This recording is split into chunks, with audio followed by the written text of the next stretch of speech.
لیکن خوشی کا انداز کیا ہو اور یہ پاکستان اس طرح وجود میں آیا،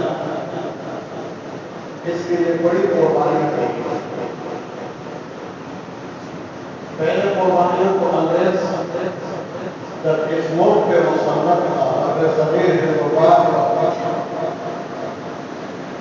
تو انگریز نے یہ حکومت ہندوستان اور صغیر مسلمانوں سے 800 سال اس وقت پر مسلمانوں کی حکومت رہی، اور 800 سال کے بعد انگریز آیا اس ملک میں اس طرح سے ایسٹ انڈیا کمپنی جو تجارت کے لیے تجارت کے نام پر آئے اور علاقوں کو قبضہ کرتے چلے۔ کلکتہ میں پھر انہوں نے اپنا دارالحکومت بنایا اور مغلوں کی حکومت صرف دہلی تک محدود ہو گئی۔ تو انگریزوں کو سب سے زیادہ مقابلہ مسلمانوں سے کرنا اور سب سے زیادہ تکلیفیں بھی انہوں نے مسلمانوں کو پہنچائی۔ اس حقیقت کو کہ یہاں انگریز تجارت کے لیے نہیں آیا اور کیا ملک پر قبضے کرنے کے لیے آیا ہے، اس حقیقت کو سب سے پہلے بنگال میں سیراب الدولہ نے محسوس کیا۔ وہ مرد مومن اس حقیقت کو سمجھ گیا کہ یہاں ایک منصوبہ بندی کے تحت انگریز آیا ہے اور اس ملک پہ وہ قبضہ کرے گا اور ہمیں غلام بنائے گا، اور سب سے پہلے وہی ان کے مقابلے کے لیے نکلا۔ لیکن مسلمانوں کی تاریخ گواہ ہے کہ جہاں جہاں مسلمانوں کو جنگوں کے اندر پریشانیوں کی تحریکوں کے اندر ان کو شکست ہوئی اور ان کی وجہ سے لاکھوں مسلمان شہید ہوئے۔ اور یہاں سے یہ بھی بتاتا چلتا کہ ہمارے پاکستان کی تاریخ اتنی عجیب ہے کہ میر جعفر کا پوتا پاکستان میں حکمران بنا، اور جب اس کا پوتا حکمران بنا تو اس نے پاکستان میں نہیں کرنے کی کوشش کی جو اس کے دادا نے روز کی حکومتیں گرانا، ملک کے خزانے کو نقصان پہنچانا اور غداروں کے ساتھ وفاداری کرنا، اور اس کے موت کے بعد پاکستان میں 2 گز کی زمین اس کو نہیں ملی خبر کی۔ وہ میر جعفر کا پوتا جو پاکستان میں صدر بھی بنا اور گورنر جنرل بھی بنا، اس کا نام ہے سکندر مرزا، اور سکندر مرزا پھر عراق میں تباہ ہوا ہے، پاکستان میں اس کو جگہ نہیں ہے۔ بہرحال انگریزوں نے مسلمانوں کو کتنی تکلیفیں پہنچائی کہ انسان اس کا تصور بھی نہیں کر سکتا۔ مغلوں کا آخری بادشاہ شاہ ظفر، جب شاہ ظفر سے انہوں نے حکومت لی اور ان کو گرفتار کیا تو 4 شہزادے 4 بیٹے ان کے سامنے زندہ ذبح کیے گئے اور ان کے ٹکڑے بنائے گئے، اور یہ بھی شاہ ظفر کے ساتھ اتنا ظالم طبقہ اور اتنا ظلم انگریزوں نے کیا، اور مسلمان اس کو برداشت کرتے چلے گئے۔ ہندوستان کے اندر ایک قصبہ ہوا کرتا، اب اس علاقے کا نام پٹنہ ہے، پہلے اس کا نام عظیم آباد تھا،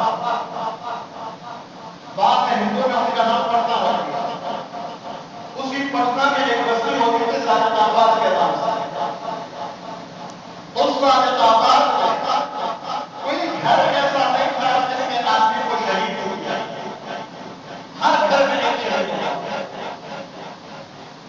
اور وہ لوگ مرتے وقت اپنے پسماندگان کو وصیت کر سکے کہ ہم تو مر رہے ہیں لیکن تم کبھی انگریز کے خلاف جہاد نہ کرو. عید کا دن تھا جو خوشیاں منا رہے ہیں اور انگریزوں نے بلڈوزر لا کر ان کے پورے علاقے پر بلڈوزر چلا کے ان کے گھر گرا کے تاکہ عید کے دن یہ بے گھر رہ جائے. یہ سارے ظلم ہوتے رہے اور انگریز کو یہاں سے جانا پڑا. لیکن انگریز کے جانے کے بعد مسئلہ وہی کا وہی تھا. یہ کہ ایک ہندو کی حکومت ہو اور مسلمان کو کماتا ہوا یا انگریز کی حکومت ہو مسلمان کو کماتا ہو، یہ تو ایک ہی بات. تو اس سے تحریک پاکستان چلی اور وہ قومی نظریے کی بنیاد پر اور وہ قومی نظریہ یہ تھا کہ ہندو الگ قوم ہے اور مسلمان الگ قوم. یہ دونوں ایک دوسرے کے ساتھ نہیں رہ سکتے، ان کا آپس میں گزارا نہیں ہوگا. اس لیے ہر ایک کے لیے الگ ووٹ ہونا چاہیے. ہندو کے لیے الگ ووٹ ہو اور مسلمان کے لیے الگ. اس بنیاد پہ تحریک چلائی گئی. لیکن مسلمان بھی دو حصوں میں بٹ گئے. بعض مسلمان ہو گئے کہ وہ یہ کہتے تھے کہ ملک تقسیم ہوگا، ہندوستان تقسیم ہوگا تو ملک کا تقسیم کرنا اچھا نہیں ہے. اور دوسرا طبقہ کہہ رہا تھا کہ ملک کا تقسیم ہونا چاہیے. مسلمانوں کے خلاف ہونا چاہیے. 1905 تک علامہ اقبال کا بھی یہی نظریہ تھا کہ الگ ملک نہیں ہونا چاہیے، ہندوستان سب ایک ہونا چاہیے. اور اس سے اس نے کہا تھا سارے جہاں سے اچھا ہندوستان ہمارا، ہم ملک نہیں اس لیے یہ بات ہمارا. اس وقت اس کے یہ اشعار کہے.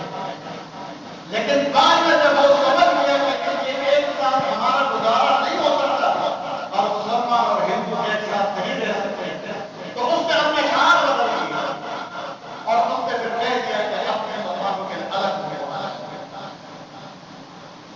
تو پاکستان وجود میں جو آیا ہے تو ایک نعرے اور ایک نظریے پر. نظریہ یہ تھا کہ دو قومی نظریہ، دو قوم دو ملک. ہندو کا الگ ملک پاکستان کا. اور نعرہ یہ تھا کہ پاکستان کا مطلب کیا؟ لا الہ الا اللہ. کہ ہم لوگ قربانیاں دے رہے ہیں، ہم اپنے آپ کو کٹوا رہے ہیں، اپنے اولادوں کو شہید کروا رہے ہیں. یہ اس لیے نہیں کہ ہمیں اپنی زمین کا ٹکڑا مل جائے، بلکہ یہ اس لیے ہے کہ ہمارے ایک ایسا ملک وجود میں آئے جو اسلام کی بنیاد پر ہو، اسلام کے نظریہ پر ہو اور وہاں اسلامی نظام کی کس کے لیے قربانیاں دی گئی. اور اتنی بڑی قربانی ہمیں یہ اپنی تاریخ پڑھنی چاہیے تاکہ ہمیں اندازہ ہو کہ یہ ملک کتنی آسانی سے نہیں ملا. امرتسر سے لے کر اور پاکستان کے بارڈر تک کوئی کنواں ایسا نہیں تھا کہ جس میں لاشیں نہ ڈالی گئی ہوں اور وہ لاشوں سے بھر نہ گیا ہو اور اس میں مزید کسی ایک لاش کی گنجائش. اتنے کنویں بھر گئے. اور میں پڑھ رہا تھا تاریخ ہند، اس میں کہتے ہیں کہ ہم مشرقی پنجاب میں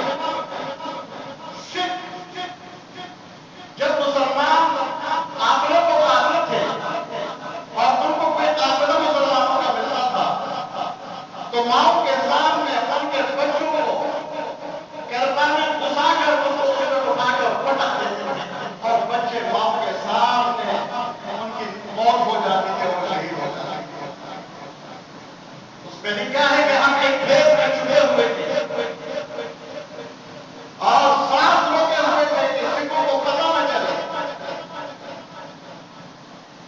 خاتون کے بعد گود میں بچہ تھا، وہ روتا تھا، تو قافلے والے اس خاتون سے کہتے تھے اپنے بچے کو خاموش کرو، سکھ آواز سن لیں گے تو پھر کسی کو زندہ نہیں چھوڑے گی۔ وہ بار بار اپنے بچے کے گلا پکڑ کر اس کو خاموش کرنے کی کوشش کرتی تھی، لیکن بچہ خاموش نہیں ہو رہا تھا۔ خوف کا غلبہ ہو کر کے گلا دبا دیا، اس کے لاش مری جائے۔ اس طریقے سے یہ بڑھ حاصل ہوا۔ ایک بندے نے اپنی داستان بیان کی ہے کہ ہم دریائے سندھ کے پاس پہنچے، میں نے ارادہ کیا کہ میں تیر کا تو نہیں جانتا، لیکن کوئی نبی تلاش کرتا ہے تاکہ اس کے ذریعے میں تیر کر آگے نکل جاؤں اور سکھوں سے اپنی جان بچا، اور اگر نہ بچا تو دریا کے اندر ڈوب جاؤں گا، مر جاؤں گا، لیکن سکھوں کے تلواروں سے تو جانا نہیں جائے گا۔ کہ جب میں نے لکڑی تلاش کی اور اس کے سہارے پہ چلنا شروع کیا، تیرنا شروع کیا، تو میں نے دریا کو دیکھا وہ لوگوں سے بھرا ہوا تھا۔ میں نے سوچا کہ یہ میری طرح لوگوں نے اس پہ چڑھانے لگائی ہے جان بچانے کے لیے، لیکن جب میں نے دیکھا تو وہ زندہ لوگ نہیں تھے، وہ ساری لاشیں تھیں جو سکھوں سے اپنے آپ کو بچانے کے لیے اس دریا میں کود گئے تھے، لیکن وہ تیرنا نہیں جانتے، مر گئے۔ یہ ملک کتنی محنتوں سے حاصل ہوا، لیکن افسوس یہ ہے اس ملک کے بننے کے بعد جو لوگ مسلط ہوئے یہ وہ میر جعفر اور نظام کی اولاد تھے۔ یہاں پاکستان کی عجیب تاریخ ہے۔ قدرت اللہ شہاب نے شہاب نامے میں لکھا ہے، قدرت اللہ شہاب جو تھا یہ ہمیشہ ہر صدر اور وزیر اعظم کے قریب رہا ہے، سیکرٹری تھا ایوب خان کا۔ شہاب نامہ بہترین کتاب ہے، اس پہ اس نے لکھا ہے کہ جب میں غلام محمد کا سیکرٹری تھا اور وہ گورنر جنرل تھا، پورے پاکستان کی قسمت کے پیسے وہ کرتا تو اس کو فالج ہو گیا تھا اور اس کے یہاں سے راج کا بکرا تھا، وہ اپنے راج اور خون کو صاف نہیں کر سکتا۔ ایک انگریز سیکرٹری رکھی ہوئی تھی، وہ اس کا عاشق تھا، پورے دن وہ یہ کوشش کرتا تھا کہ لڑکے نہیں جانے کرتا، اس کو پاکستان میں کوئی مقصد نہیں اور یہاں کے فائدہ اور نفاذ کو دیکھ کر کوئی غلط نہیں۔ اس کی ایک لڑکی کے مگر اور اس کو اخبارات لکھے تھے مرد آہر، یہ لوہے کا آدمی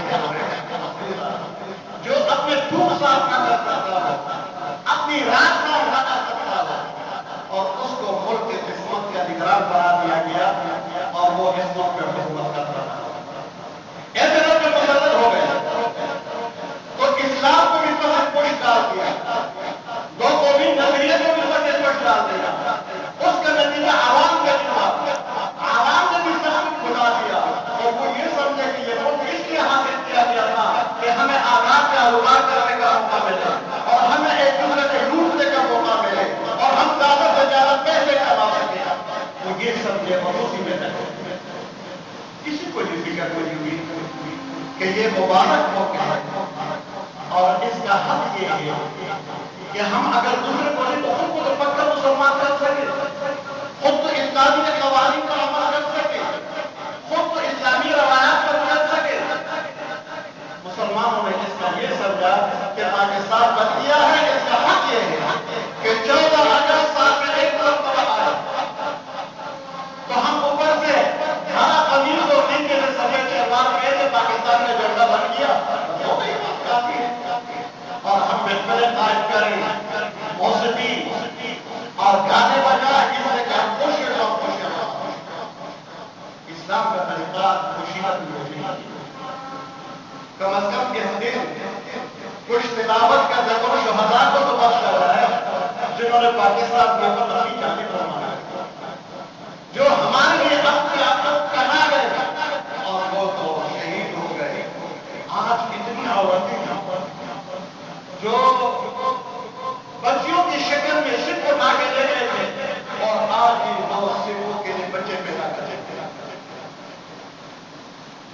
یہاں کی تاریخ میں لکھا ہے کہ پاکستان کے ایک فوجی بارڈر پاس کر گیا ہندوستان کی طرف، اس لیے کہ اللہ بہتر جاتا ہے، لیکن وہ گرفتار ہو گیا۔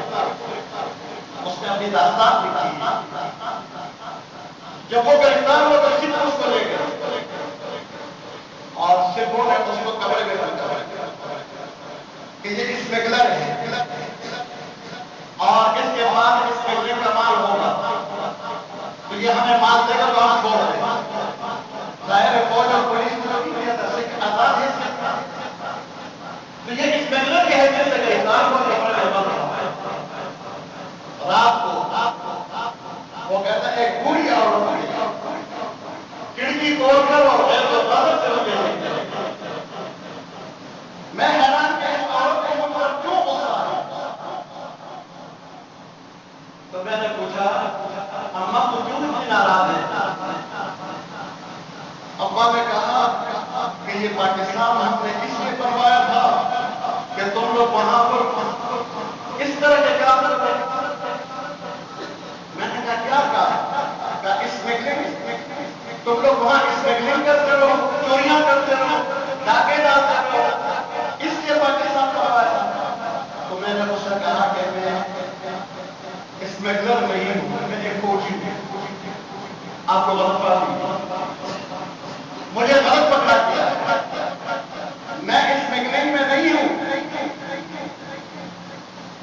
اور تم کیوں کہہ رہے کہ پاکستان ہم نے بنوایا؟ تو تم تو سکھ ہو، تو سکھوں نے پاکستان کہاں بنایا؟ انہوں نے تو پاکستان جانے والوں نے قتل کیا۔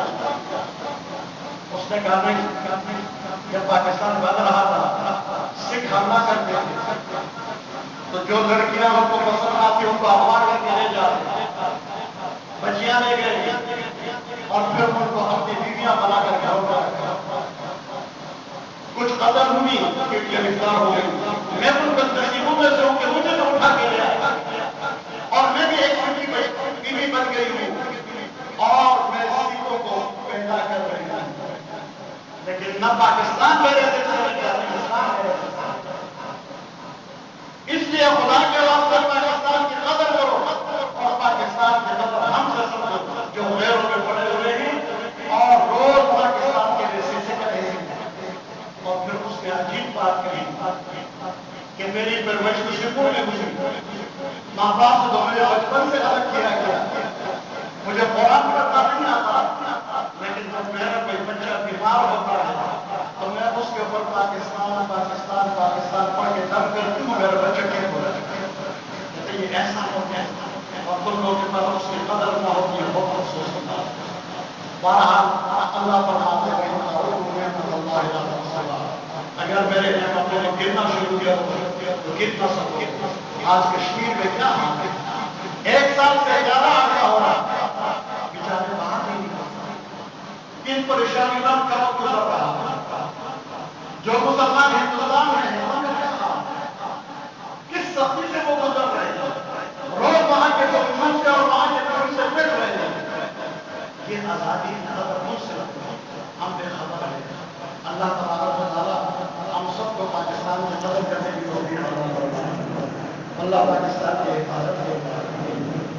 جن لوگوں کے دلوں میں پاکستان سے نفرت ہے اللہ ان کو تباہ اور جو لوگ پاکستان کے خلاف ہمدرد ہیں اللہ ان کو تمکین عطا فرمائے۔ اللہ پاکستان کی حفاظت کرے، اللہ عالم اسلام کی حفاظت کرے، اللہ تمام مسلمان کی حفاظت کرے۔ جو مسلمان کشمیر میں پریشان حال ہیں اللہ تعالیٰ کی مدد فرمائے، اللہ تعالیٰ کشمیر کو آزادی عطا فرمائے، اللہ تعالیٰ کشمیر کو حق بارش فرمائے، اللہ تعالیٰ کے ظلم سے کو نجات عطا فرمائے، اللہ شام و فلسطین کے مسلمان کی مدد فرمائے، مسلمان جہاں کہیں بھی پریشان ہیں اللہ سب کی مدد فرمائے، اللہ افغانستان کے مسلمان کی مدد فرمائے، اللہ برما کے مسلمان کی مدد فرمائے، اللہ تعالیٰ تمام مسلمان کو